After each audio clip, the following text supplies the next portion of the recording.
I was at work, and from where I work, I watched my town burn. Trixie Nuesca Garner was at work in the town above Lahaina when the fires broke out last week. She's from the island, so like others here, she knew this time was different. Nothing could have prepared you for what happened that 24 hours. Nothing. Her mum, dad and daughter were at home watching the skies when the realization hit they had to escape, and fast. I took my granddaughter with me to go and look at the smoke. It was so huge and black, but we heard popping sounds. So it was, let's get out of here. They joined the trail of cars leaving town, desperately trying to call each other as the fire was fast approaching.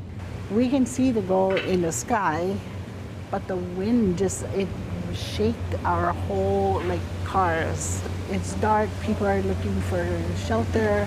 You know how much I don't want to remember that night? I don't think I'll ever forget it. The family eventually met up, aunts, uncles and cousins together, but one family member was missing. But we were still waiting for, I have one more brother. We hadn't heard from him. The rest is now all too painful history. The fire gathered speed with 80-mile-an-hour winds, and in a matter of hours it tore through Lahaina, razing the historic seaside town to the ground. They were safe, but Charmaine's brother David hadn't made it out. He would never leave or turn his back.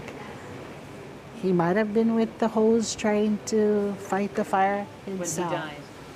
He wasn't one to walk away or give up. He wasn't one to run.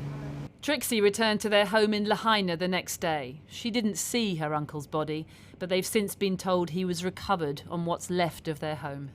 But I have the guilt that I wasn't with my family to be able to convince my uncle to leave.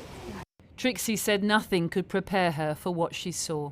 The world can see the videos and the pictures, and unless you've gone back to really see it and feel it, would you be able to describe it yourself? It's devastating. The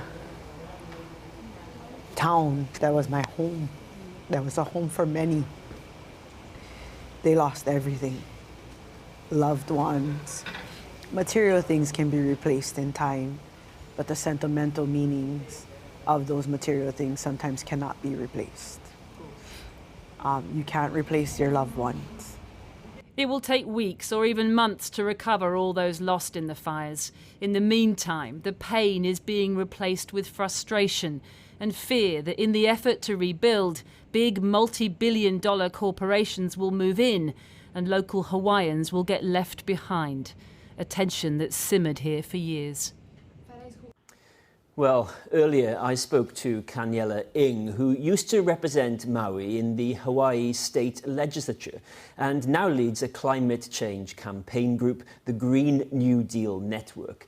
He's returned home to help the recovery effort, and I asked him, first of all, what the most pressing needs are right now.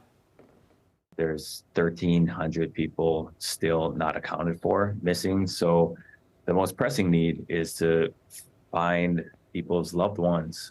And the second need is making sure that the families that survive, the survivors that are now without homes, have water, food, basic necessities, shelters.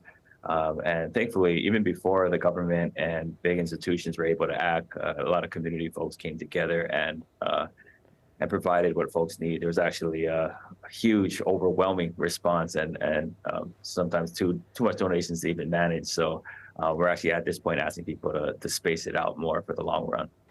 How do you go about recovering the bodies and clearing up? It's a Herculean task, isn't it?